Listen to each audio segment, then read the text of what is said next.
The other thing I'd say that Roger's done really well, which I think is an interesting model for other CEOs to consider, is he's taken over as become chairman of the board, which has been great because as a CEO, working with the board individually as it gets bigger, it gets complicated. You want to get something approved, make a decision. There's a lot of phone calls to make, and Roger's been really great about helping to drive consensus within the board. And then in that role, one of the things I find really valuable is this annual 360 process, which I appreciate that you do, where Roger will actually go and talk to all the constituencies, whether it's my management team, key employees, as well as the board, and say, okay, how can I do even better next year? What can I learn? How can I grow? And then we sit down. Actually, we're going to be doing one shortly where we kind of review that, and I get to sort of hear feedback, and it's been one of the most valuable things I've gotten out of the relationship. It's funny because I do think that the board composition, thinking strategically about it's really interesting because it almost creeps up on you otherwise.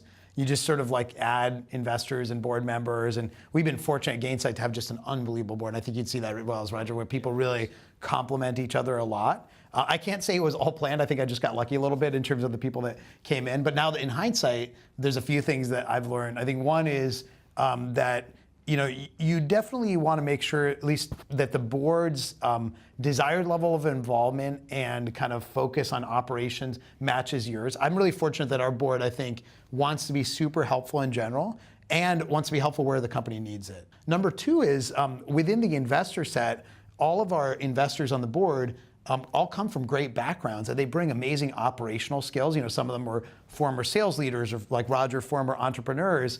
And I think we've been lucky that the board has been very complimentary. We then took that further and kind of assigned board members different specializations. So some of our board members spent more time on marketing versus product versus sales with us to get deeper into what we've done. And then, of course, over time, kind of trying to build up the independent base as well, because you add your investors and then you want some people coming from the outside world. We've got one independent on the board now, Kirk Bowman, who's been awesome at just helping us think about sales and enterprise sales strategy, and we'll continue to add that out over time. And for me, just kind of more diversity of opinions and backgrounds and personalities on the board as we go has been important. A lot of boards are designed where everybody's kind of a generalist, and you're expecting insights from the 6, 7, 8, 9 people that get together a handful of times per year. And the reality is none of them have the time to really go deep into any one area because they're trying to understand everything that's going on at the business.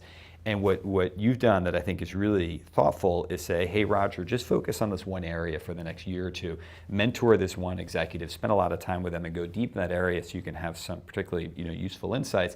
And maybe Byron or Kirk or Ajay or somebody else say, focus on these specific areas, and they can become really deep there. And so you have kind of a wingman in particular disciplines that you lean on when a topic or an issue comes up around that specific domain.